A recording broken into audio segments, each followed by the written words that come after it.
Surah kedua Al-Baqarah ayat ke-25, paling kanan sebelah atas posisinya di mushaf. Wa basyiril ladzina amanu wa 'amilus shalihat anna lahum jannatin tajri min tahtiha al-anhar.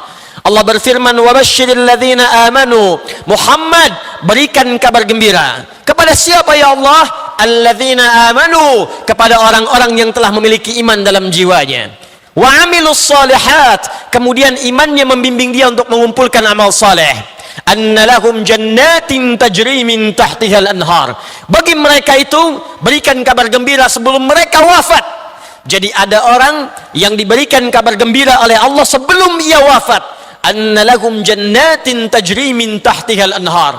Anna menggunakan huruf taukid. Dalam ilmu nahwu disebut harfu taukidin wa nasbin, tansibul isma wa tarfa'ul khabara. Huruf taukid yang menguatkan sebuah informasi, nasab yang menancapkan kekuatan pada informasinya, tansibul isma, dia akan menguatkan pada yang disebutkan, wa tarfa'ul khabara, dan mengangkat informasi pada apa yang disampaikan. Kata Allah, angkat orang-orang ini, tanamkan dengan kuat pada jiwanya bahwa aku akan jamin, aku siapkan surga untuk mereka saat pulang kepadaku.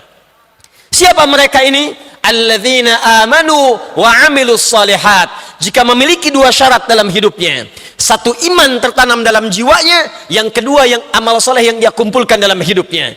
Jadi orang yang telah beriman, dia telah mendapatkan setengah dari kunci surga yang disiapkan oleh Allah Subhanahu wa taala. Maka berbahagialah jika malam ini kita masih termasuk dalam golongan orang-orang beriman. Hadirin, iman tidak disebutkan dalam Al-Quran kecuali membahirkan janji, memberikan janji akan menajamkan dan menghunjamkan ketenangan pada jiwa pemiliknya.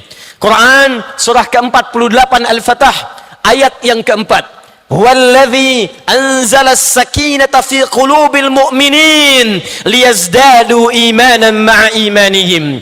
Dialah Allah yang berjanji akan menanamkan ketenangan, sakinah dalam setiap jiwa. Jiwa siapa? Qulubil mu'minin, jiwa orang-orang yang beriman.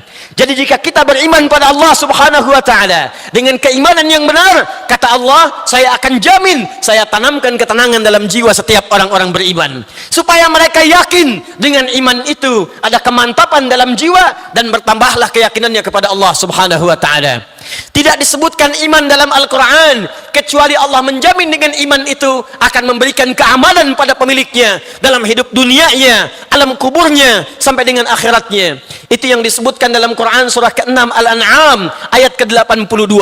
Alladzina amanu wa lam yalbisu imanahum bizulmin ulaika lahumul amnu wa hum muhtadun.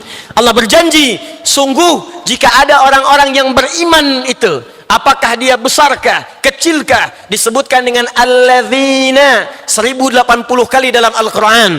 Ismun mausulun yadullu alal jam'il jam'iyah. Isim mausul, kata sambung, kadang menunjuk pada objek tanpa batasan. Besarkah, kecilkah, tuakah, mudakah, lelakikah, perempuankah, kayakah, cukupkah, kata Allah, aku tak peduli sepanjang dia punya iman dan tidak mencampur adukan imannya dengan perbuatan zalim dalam berbuat maksiat, maka aku akan jamin orang itu akan mendapatkan keamanan dalam kehidupannya. Sudah dia dijamin surga, sudah dia mendapatkan ketenangan di jiwanya, dan dijamin aman selama hidupnya. Dunianya aman, alam kuburnya aman, dan akhiratnya aman. Hadirin, tidak disebutkan kalimat iman dalam Al-Quran kecuali dijamin oleh Allah Subhanahu wa taala. Dengan iman itu kita akan diberikan kebahagiaan. Jaminannya pasti disebutkan dalam Quran surah ke-23 ayat yang pertama. Qad aflahal mu'minun. Qad, pasti. Qad dalam ilmu nahwu disebut dengan harfu tahqiq. Harfu tahqiq, huruf yang menjamin kepastian sesuatu. Kata Allah, qad aflahal mu'minun. Orang-orang yang punya iman itu pasti aku jamin akan bahagia dalam hidupnya. Jika iman dibawa ke rumah tangganya bahagia. Jika iman dibawa ke pekerjaan, maka kerjanya bahagia. Jika iman dibawa ke kehidupan bertetangga, maka tetangganya bahagia. Jika iman dibawa ke tempat sujud, maka sujudnya bahagia. Jika iman dibawa ke kantor, maka kantornya bahagia. Qad aflahal mu'minun. Bahkan jika Anda tinggal di goa pun, tak ada penerangan cahaya, PLN-nya tidak ada, Makanannya bahkan terlihat kurang lengkap. Alasnya batu. Bahkan kalau Anda pun tinggal di goa, bukan sekedar di kontrakan yang sempit, bukan sekedar di rumah yang terbatas, bahkan di goa, ada iman dalam jiwa kita, kata Allah, saya akan berikan kenikmatan pada kehidupannya, sekalipun dia tinggal di sebuah goa saja. Quran surah ke-18, surah tentang goa, surah Al-Kahf, ayat yang ke-13. Nahnu naqussu 'alaika naba'ahum bil haqq innahum fityatun amanu bi rabbihim wazidnahum huda. Sungguh kami kisahkan kepada kalian kisah yang sebenar-benarnya tentang para pemuda yang tinggal berlindung di gua itu. Saking nikmatnya tinggal di gua, tak terasa 309 tahun ada di dalamnya. Miring kanan tidurnya enak, kiri tidurnya enak, makanannya dijamin oleh Allah, tidurnya kenikmat luar biasa, tak ada yang mengganggunya. Apa yang mereka dapatkan? Innahum fityatun amanu bi rabbihim. Karena mereka bukan sekedar pemuda. Yang muda banyak, yang kuat banyak, tapi yang tenang tinggal di gua hanya mereka. Kenapa? Amanu bi rabbihim, karena ada iman dalam jiwanya. Jadi ketika kita meminta kepada Allah Subhanahu wa taala dengan keimanan itu, ternyata ketika kita diminta oleh Allah untuk beriman, bukan dimaksudkan dengan iman itu mempersulit kehidupan kita, tapi dimintakan supaya kita dijamin dengan surga. Ayo beriman. Kenapa ya Allah? Supaya aku masukkan kau di surga nanti. Ayo beriman. Kenapa ya Allah? Supaya engkau bahagia. Ayo beriman. Kenapa ya Allah? Supaya engkau tenang hatinya. Ayo beriman. Kenapa ya Allah? Supaya engkau aman hidupmu, tenang, aman. Ayo beriman. Kenapa ya Allah? Supaya nyaman kehidupanmu. Karena itu tidak pernah disebutkan kalimat panggilan iman. Ya ayyuhalladzina amanu. Disebutkan 68 kali dalam Al-Quran. Ya ayyuhalladzina amanu. Tidak pernah disebutkan kalimat ini dalam Al-Quran ketika disampaikan pada para nabi dan para sahabat radhiyallahu ta'ala anhum, pada Nabi Muhammad sallallahu alaihi wasallam dan kepada seluruh sahabat-sahabatnya, kecuali mereka akan menyambut gembira. Turun ayat ya ayyuhalladzina amanu, mereka tidak akan bertanya apa yang akan diturunkan, tapi yang pertama kali muncul dalam jiwa mereka, alhamdulillah, Allah masih menyebut kami orang-orang beriman. Siap ya Allah, sami'na wa ata'na. Apa yang kau perintahkan? Kutiba alaikumusiyam. Tak ada pertanyaan lagi, mereka kerjakan puasanya. Ya ayyuhalladzina amanu, alhamdulillah ya Allah, engkau masih menganggap kami beriman. Apa perintahnya ya Allah? Aufu bil ahd, aufu bil uqud. Tepati janji. Siap ya Allah. Setiap muncul kalimat orang-orang beriman, maka muncul kebahagiaan dalam jiwanya. Sekarang pertanyaannya, apakah iman yang kita miliki sampai malam ini sudah membuat hati kita tenang? Jangan-jangan kita mengaku beriman, tapi gelisahnya itu masih banyak tertanam dalam jiwa. Ustadz belum datang sampai maghrib, masih gelisah. Sampai isya belum datang, bikin status. Ustadznya belum datang, masjidnya gerah ya. Lantas di mana imannya kita simpan? Sedikit macet, langsung bikin status. Surabaya macet ya. Dan tidak melahirkan solusi. Lantas di mana iman yang dijanjikan melahirkan ketenangan itu? Di mana iman yang dijanjikan melahirkan keamanan itu? Di mana iman yang dijanjikan melahirkan kedamaian hidup itu? Atau jangan-jangan iman yang dimaksudkan oleh Allah, yang ditanamkan pada jiwa kita, belum sepenuhnya kita hayati dengan benar, dan belum jadi bimbingan dalam kehidupan kita, sehingga belum meraih 5 hal yang dijanjikan tadi. Itulah yang menjadikan kita insya Allah akan membalas dan membahas pada malam hari ini apa yang dimaksudkan esensi iman dalam Al-Quran dan Sunnah yang kita bisa bawa dalam kehidupan sehingga melahirkan 5 hal yang tadi dijanjikan. Mari kita bahas dengan tenang. Silahkan posisinya dinyamankan sehingga kita bisa fokus untuk membahas apa yang telah kita uraikan dan kita janjikan dalam tema kita dalam kesempatan malam hari ini. Siap insya Allah? Baik. Allahu Akbar. Bismillahirrahmanirrahim. Tersebut dalam Al-Quran, jika seorang yang beriman menginginkan 5 kemuliaan tadi yang dijanjikan, 1, diberikan ketenangan dalam jiwanya. Yang kedua, dijamin kebahagiaan dalam hidupnya. Yang ketiga, dijamin keamanan dalam kehidupan di tiga alamnya, dunia, alam kubur, akhirat. Yang keempat, dijamin kenikmatan dalam hidupnya walaupun hidup di suasana yang sangat terbatas. Rizkinya kelihatan terbatas, di rumah nampak terbatas, tapi tenang, enak hidupnya seperti pemuda yang di gua itu. Dan yang kelima, mendapat berita gembira masuk surga sebelum dia wafat. Maka untuk mewujudkan itu, tersebut isyarat dalam Al-Quran, setidaknya orang-orang yang beriman itu mesti memenuhi dua syarat utama seperti tersebut dalam Al-Quran dan Sunnah Rasulullah SAW. Syarat itu yang coba kita akan bahas di pertemuan malam hari ini, dan mudah-mudahan keluar dari masjid ini, selesai di pertemuan ini, kita semua mendapatkan 5 hal yang dijanjikan insya Allah. Tidak cukup dengan amin, kita belajar dulu. 1. Orang-orang yang beriman itu disebutkan oleh Allah Subhanahu wa ta'ala mesti mengaktualisasikan, menerjemahkan, mengamalkan pengertian iman itu sesuai dengan yang dimaksudkan Al-Quran. Karena ada orang-orang yang mengatakan saya beriman tapi tidak mengamalkan pengertian imannya seperti pengertian yang diinginkan Al-Quran. Apa pengertian iman yang diinginkan oleh Al-Quran? Satu kalimat saja yang dimaksudkan iman dalam Al-Quran, bahkan ditetapkan dalam kaidah bahasa Arab, la yuzkarul imanu illa bima'na al-yaqini bila syakkin. Tidak disebutkan kalimat iman bahkan dalam Al-Quran kecuali mengandung arti keyakinan tanpa ragu. Yakin, jangan ragu. Yakin, tidak boleh ragu. Karena itu ketika disebutkan kalimat iman pertama dalam Al-Quran, maka kalimatnya disandingkan dengan kalimat yakin tanpa ragu. Al-Baqarah ayat yang kedua sampai 3. Dzalikal kitabu la raiba fi hudal lil. Siapa hudal lil muttaqin itu? Ayat 3-nya. Alladzina yu'minuna bil ghaib. Jadi ketika Allah membuka dengan kalimat alladzina yu'minuna bil ghaib, orang-orang yang yakin pada Allah walaupun tak nampak dalam pandangannya, bagaimana dia bisa yakin itu? Kata Allah, la raiba fi, jangan pernah ragu. Al-yaqin bila syak, mesti yakin, jangan pernah ragu sedikit pun.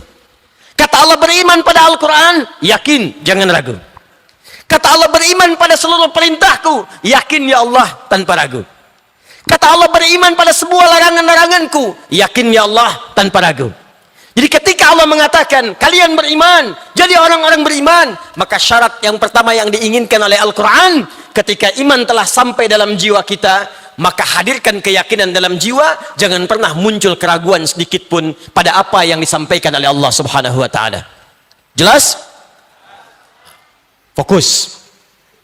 Tapi ternyata keyakinan tanpa ragu ini tidak pernah kemudian hadir dalam kehidupan, kecuali kaidahnya jika seseorang ingin yakin dengan imannya, mesti iman itu kaidahnya harus sampai kepada hatinya, bukan hanya hadir di lisannya.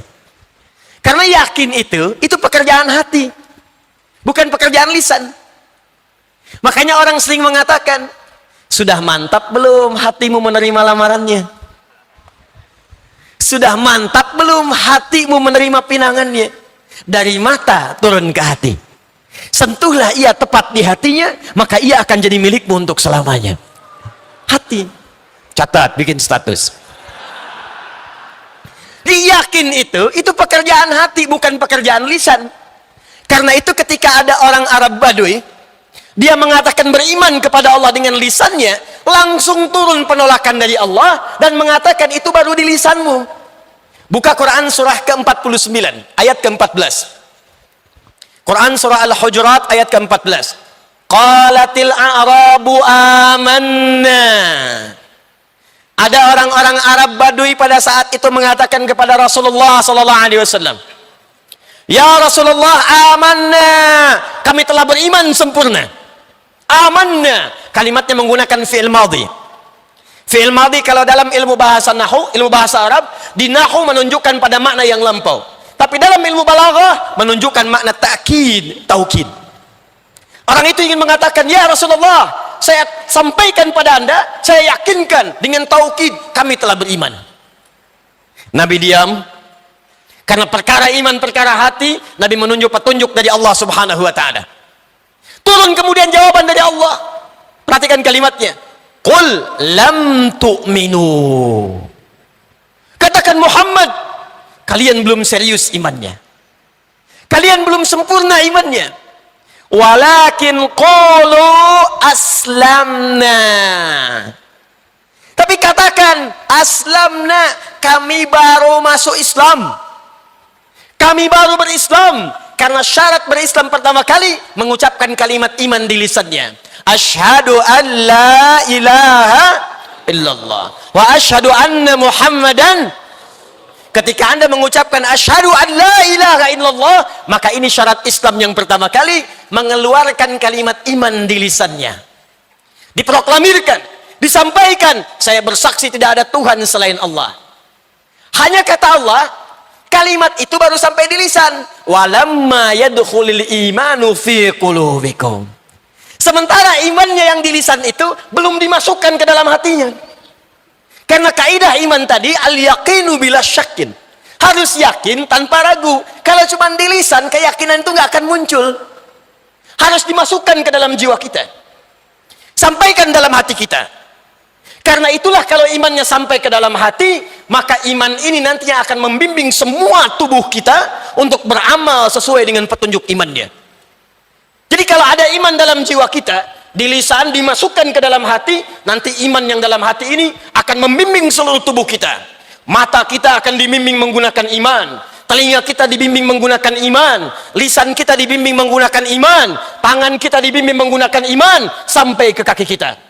Karena itu Al-Imam Al-Bukhari, beliau membuka kalimat Kitabul Iman berisi 57 hadis. Beliau sampaikan di pembukaannya, Al-imanu qaulun wa amalun. Al-imanu qaulun wa amalun. Iman itu pertama diucapkan dengan lisan, tembus ke dalam hati, dari hati ini akan dibimbing menjadi amalan dalam kehidupan. Karena itu ketika Allah menyebutkan fungsi tubuh kita, sebelum disebutkan fungsi tubuhnya, maka disebutkan kalimat imannya. Contoh, Quran surah ke-24 An-Nur, ayat 30 untuk laki-laki, 31 untuk perempuan. Kita punya mata. Apa fungsi mata? Melihat. Bagus. Tapi ternyata kambing pun melihat. Ternyata elang pun melihat. Dan mata elang lebih tajam dibandingkan kita. Elang naik ke atas udara, di atas Surabaya, anak ayam kelihatan. Anda naik pakai Garuda, di atas langit Surabaya, anak sendiri tak nampak. Tapi celakanya mata elang tidak dihisap, mata kita dihisap. Quran surah ke-17 ayat 36. Wala taqfu ma laysa laka bihi ilmun, innas sam'a wal basara wal fuada kullu ulaika kana anhu mas'ula.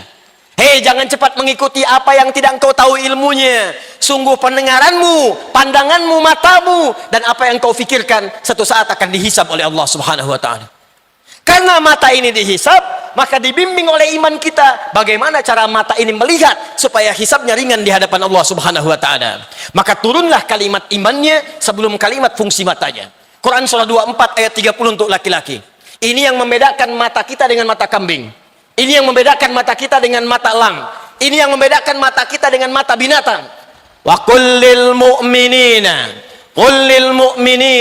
yaghuddu min absarihim. Katakan pada pria-pria yang telah memiliki iman dalam jiwanya, yaghuddu min absarihim, matanya hanya boleh melihat yang baik-baik saja. Kalau yang dilihatnya tak baik menurut imannya, maka palingkan ke arah yang diperkenankan oleh Allah. Ghaddul basar bukan tak boleh lihat. Ghaddul basar itu lihat yang baik menurut imanmu. Kalau tak baik kata imanmu, maka palingkan ke arah yang diridhai oleh Allah subhanahu wa ta'ala. Perempuan juga begitu, Bu. Wa kullil mu'minati, ayat 31 ya. Dan katakan pada perempuan-perempuan yang punya iman dalam jiwanya, yaghdudna min absarihinna, maka imannya akan membimbing matanya untuk melihat yang baik-baik saja. Jadi kalau mata kita ini benar-benar dibimbing iman, ada iman dalam jiwa kita, maka mustahil mata ini akan dipakai melihat yang tidak baik. Gambar-gambar yang tidak baik lewat. Buka handphone, lihat Facebook, ada aurat terbuka, palingkan. Bahkan kata Al-Quran di Quran surah ketiga ayat 133, paling kanan sebelah atas di mushaf, wari'u ila maghfirah. Ada orang yang bergegas langsung istighfar, mengoreksi dirinya. Ada sara'a, ada sa'a, itu beda. Anda mau Jumatan kalimatnya pakai sa'a.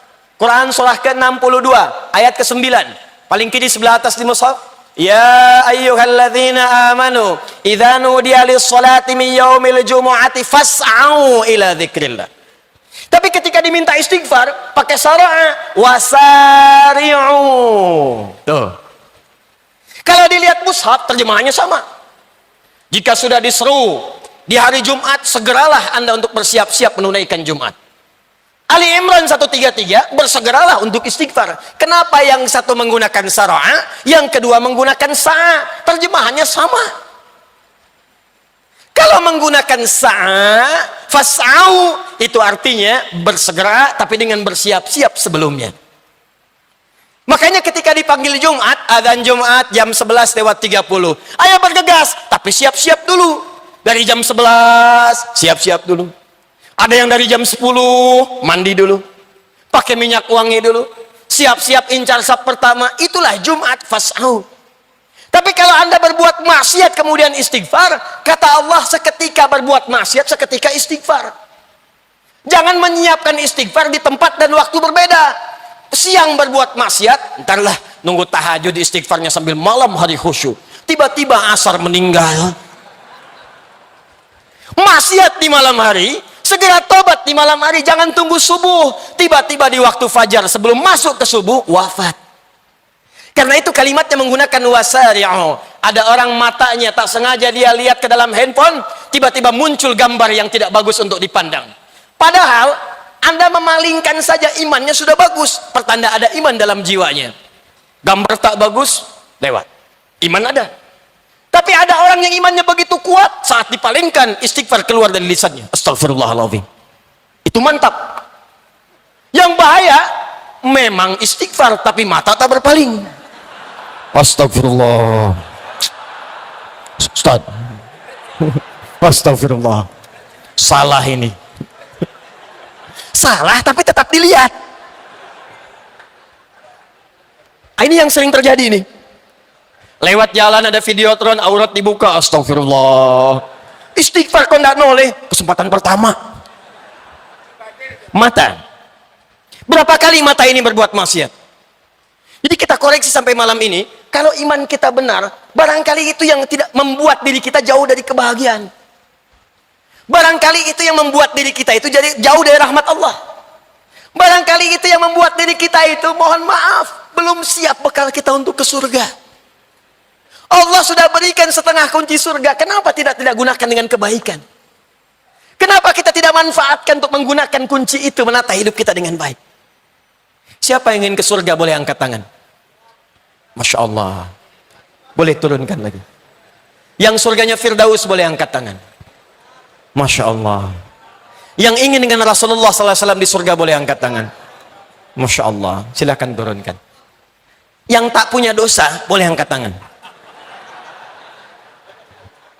Yang dosanya kecil boleh angkat tangan. Yang agak banyak boleh angkat tangan.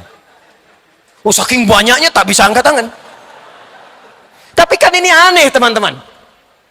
Dosa banyak, ingin ke surga Firdaus lagi. Jadi kita itu memang sadar ada bekal yang belum kita kumpulkan. Pertanyaannya, status iman kita sampai malam ini ada di mana? Itu baru mata. Mata turun ke lisan. Sebelum lisan disebutkan fungsinya, disebutkan juga kalimat imannya. Quran surah 49 ayat 11. Ya ayyuhalladzina amanu, imannya dulu. La yaskhar qaum min qaum. Ayat 12. Ya ayyuhalladzina amanu, imannya dulu. La yaghtab ba'dukum ba'da. Sebelum disebutkan fungsi lisannya untuk berbicara, maka turun kalimat imannya dulu. Kata Allah, hei orang-orang yang telah beriman, kalau imannya sudah masuk ke dalam jiwamu, sudah tertanam dalam kalbumu, maka iman itu akan membimbing lisanmu untuk menjauhi perbuatan-perbuatan yang tercela dalam lisan. Jangan saling mencela. Hai kipi, beda kunut saling mencela. Satu kunut, yang satu nggak kunut, sibuk saling mencela. Akhirnya masjidnya kosong. Yang salah itu kan yang nggak sholat subuh. Beda bismillah, satu jahar, satu sir. Yang satu kencang, yang satu silent. Ribut, ada yang saling mencela. Yang sepakat itu kan yang kalau nggak sholat itu yang salah. 70 hadis tentang bismillah, 4 cara bacanya. Bisa disirkan, bisa dijaharkan, bisa tidak dibaca sama sekali, bisa rakaat pertama dibaca jahar, selanjutnya tidak. Ada 70 hadis, Nabi mencontohkan. Kenapa kemudian kita sibuk saling mencela satu dengan yang lainnya? Jadi kalau iman melekat pada jiwa kita, bertanya bagus, belajar istimewa, tapi mencela tidak. Makanya saya sering katakan, kalau ada orang belajar Al-Quran, belajar sunnah, pulang dari pengajian rajin mencela, patut ditanya Al-Quran mana yang Anda pelajari, sunnah mana yang Anda pelajari.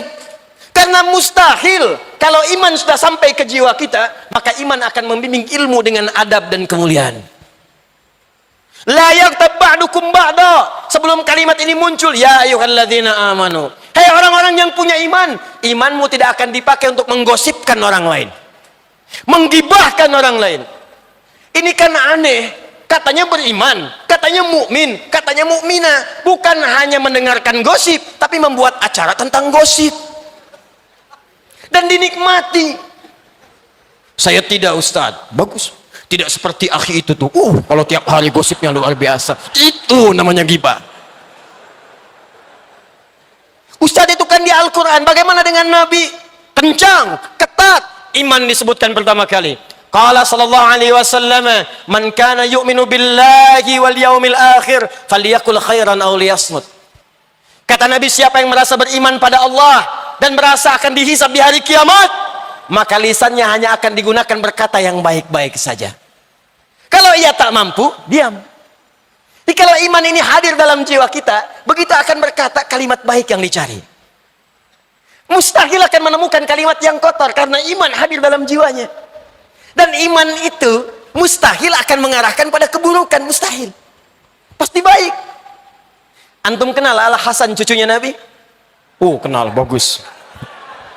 Taib. Al-Hasan itu diantara yang akhlaknya mulia. Banyak menyebutkan mirip-mirip dengan Rasulullah sallallahu alaihi wasallam. Akhlaknya, kecintaannya pada Al-Quran, bahkan di wajahnya. Allahumma salli wa sallim wa barik ala Rasulillah sallallahu alaihi wasallam. Punya anak diberi nama dengan nama datuknya Muhammad. Dalam masa fitnah jalan-jalan, napaktilah saat beliau diasuh oleh Rasulullah sallallahu alaihi wasallam ke orang awali. Napaktilah sepeninggal Nabi dalam masa fitnah kubra. Beliau berjalan dengan putranya, dicaci maki di perjalanan. Kamu begini, dicaci maki habis. Bukan satu huruf, bukan satu kalimat, satu buku dikumpulkan. Beliau menyimak dengan tenangnya. Fantalaqa, maka orang itu pergi.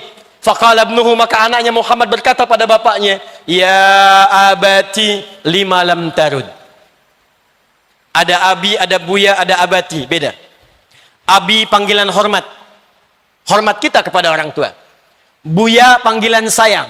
Sayang kita kepada ayah kita, atau sayang kepada sosok tertentu, walaupun dia bukan ayah kita, tapi kita menyayanginya karena keistimewaan yang melekat pada dirinya.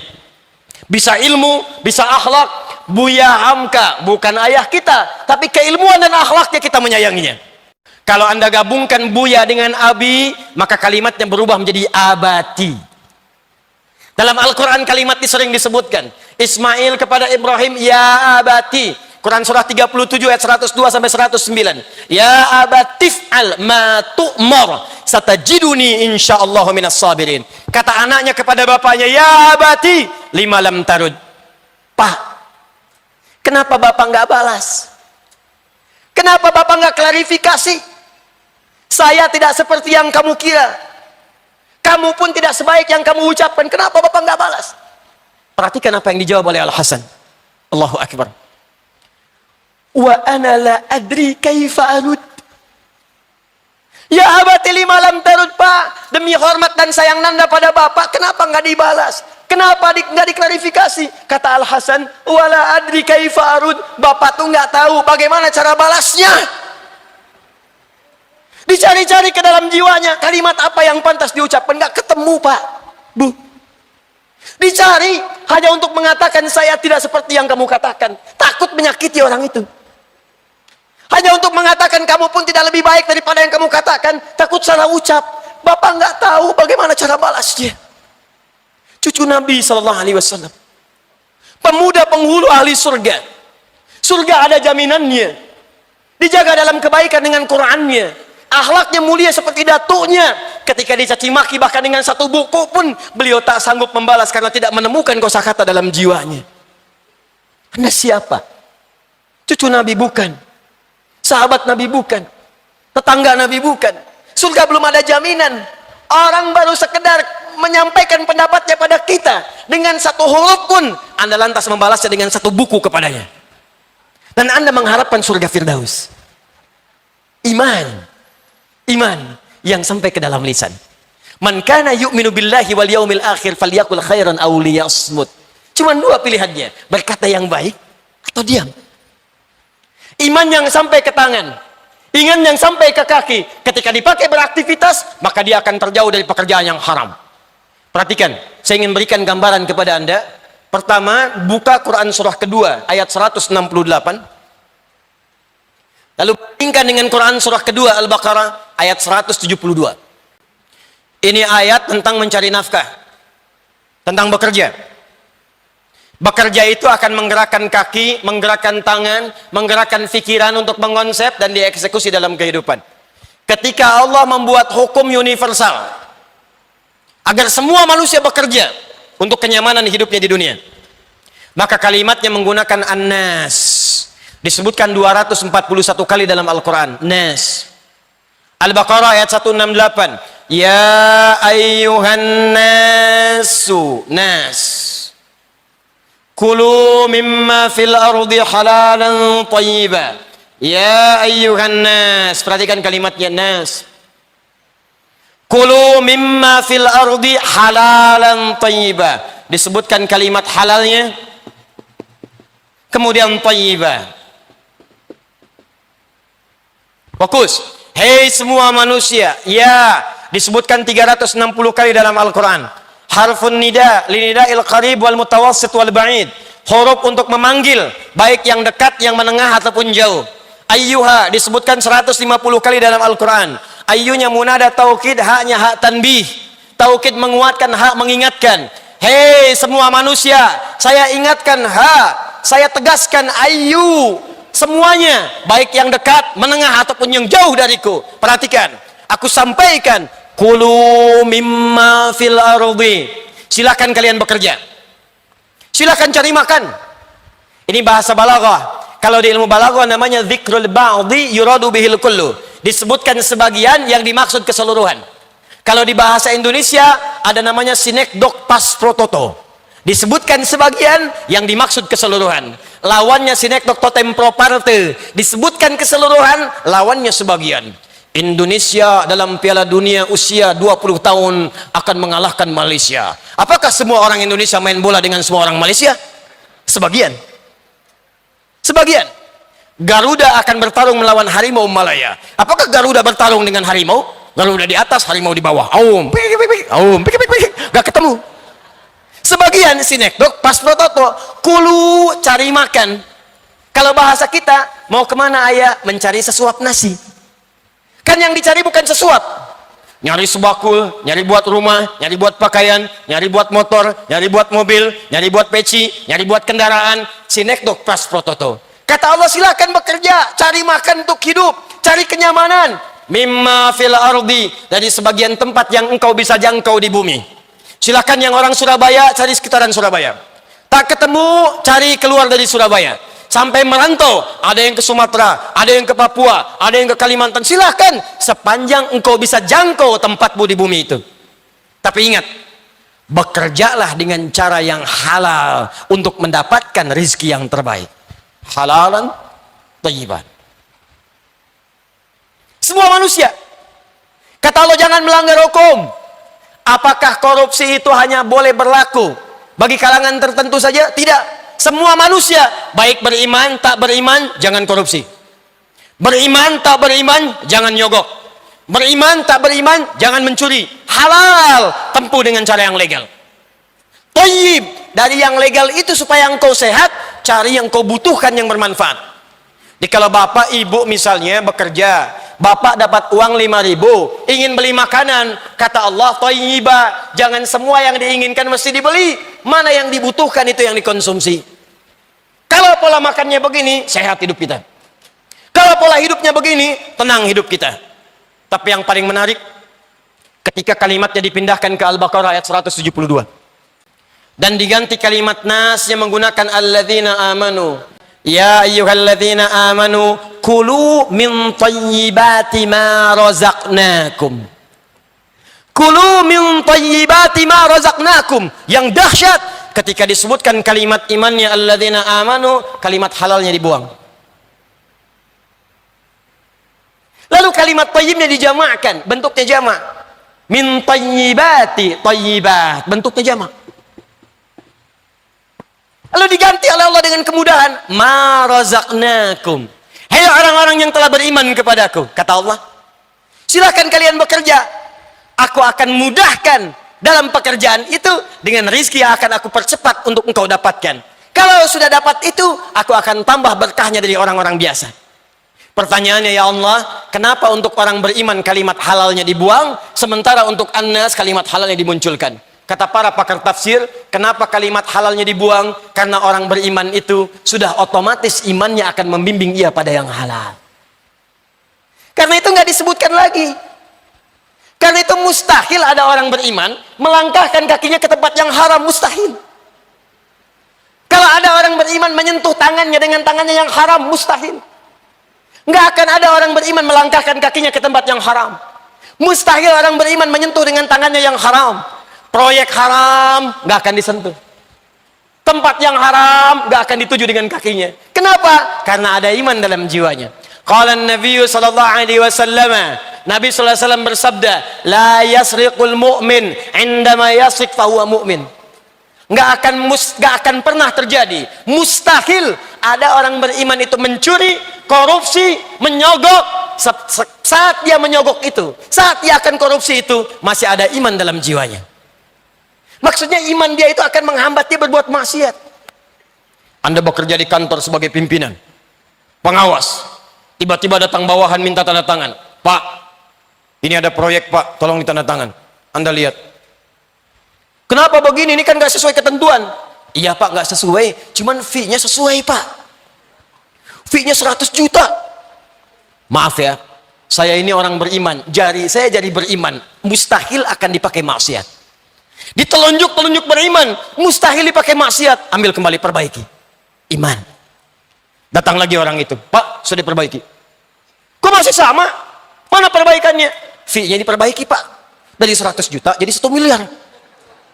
Saya sudah katakan pada Anda, saya ini orang beriman, mustahil berbuat maksiat. Tapi tunggu, saya istikharah dulu. Tak ada pilihan. Jadi saya ingin katakan pada kita bagian pertama, kenapa kebanyakan orang-orang saat ini yang mengaku beriman dirinya, di KTP-nya tertulis Muslim, dia seorang Muslim, ditanya dia beriman, dia mengatakan beriman, tapi juga dalam imannya itu belum mampu membimbing dia untuk berbuat amal soleh.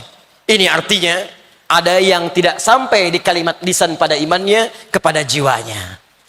Belum sampai iman ke hatinya. Karena itu syarat yang kedua, kita agak cepat. Syarat yang kedua, timbul pertanyaan, ya Ustaz, bagaimana caranya memasukkan iman itu ke dalam hati?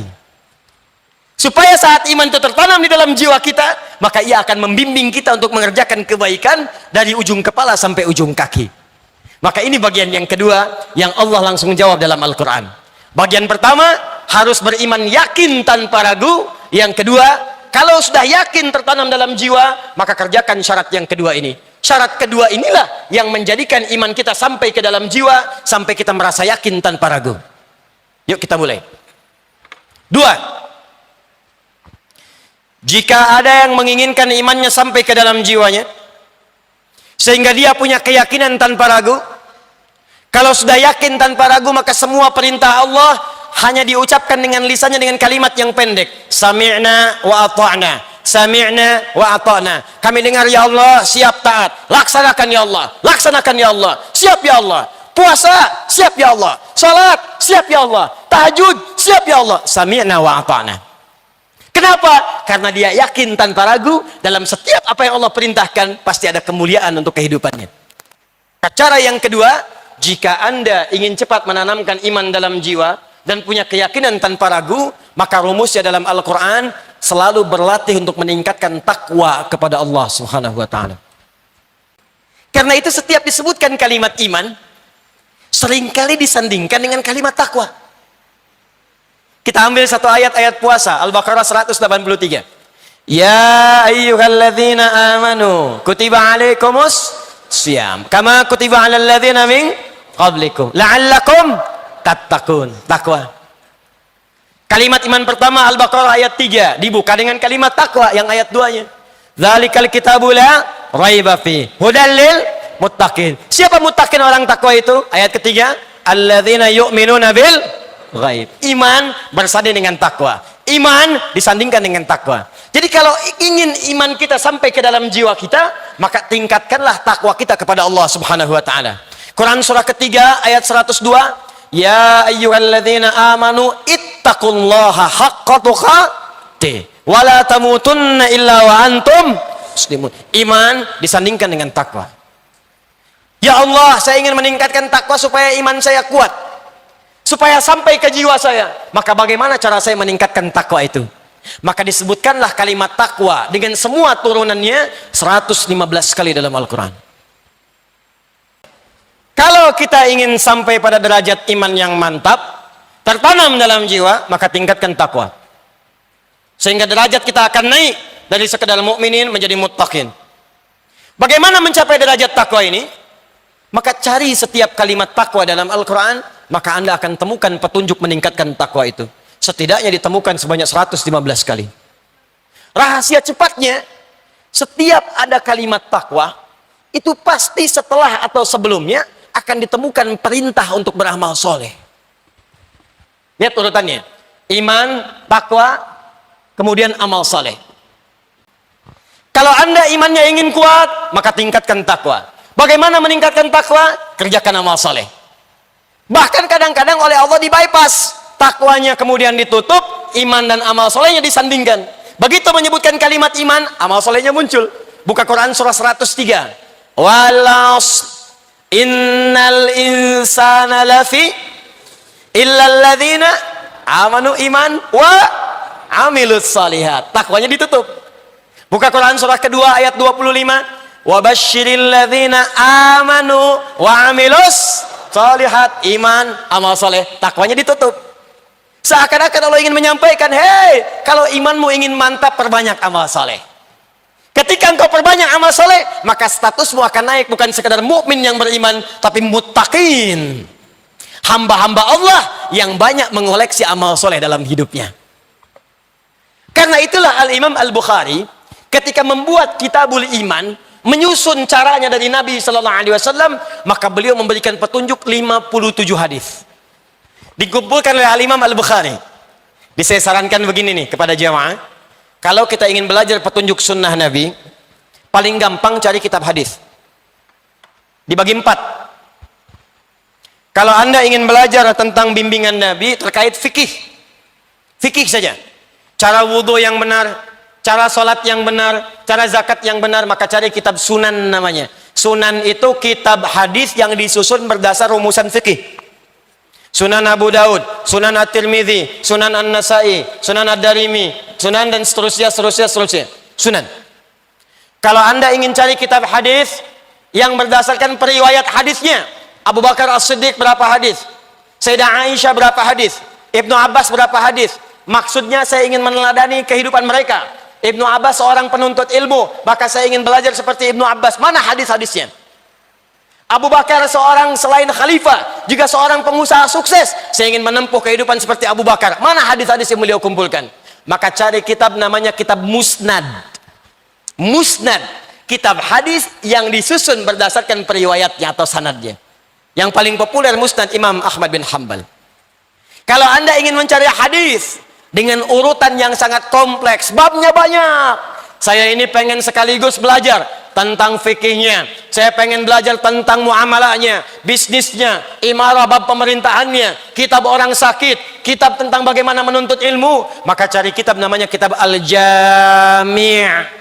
Al-Jami'. Yang paling populer ada dua, yaitu karangan Al-Imam Al-Bukhari dan Imam Muslim, dikenal dengan Sahihain. Dua-duanya disebut kitab Jami'. Kalau Anda ingin cari hadis, innamal amalu binniyat, ada di mana hadisnya? Saya tidak tahu kitabnya. Saya tahunya huruf hamzah innama al-a'mal. Cari di mana? Cari kitab namanya Mu'jam. Runtutkan urutan alfabetnya, maka akan Anda temukan di mana hadis itu terletak. Nah, di kitab Al-Imam Al-Bukhari yang Jami', Kitabul Jami', teman-teman, di kitab yang kedua tentang Kitabul Iman, disebutkan di situ langsung Al-Imam Al-Bukhari petunjuk Nabi terdiri dari 57 hadis bagaimana mengerjakan amal soleh supaya menguatkan iman kita. Ustadz, saya ingin meningkatkan iman. Iman saya kadang naik, kadang turun. Belum kuat di jiwa. Kalau sedang naik, amal solehnya kuat. Kalau sedang turun, jangankan sholat yang sunnah Ustadz, sholat fardu pun sulit saya kerjakan. Terlambat saya lakukan. Bagaimana caranya meningkatkannya? Buka kitab Al-Bukhari, 57 hadis, ada amalan soleh di dalamnya untuk membimbing menguatkan iman kita.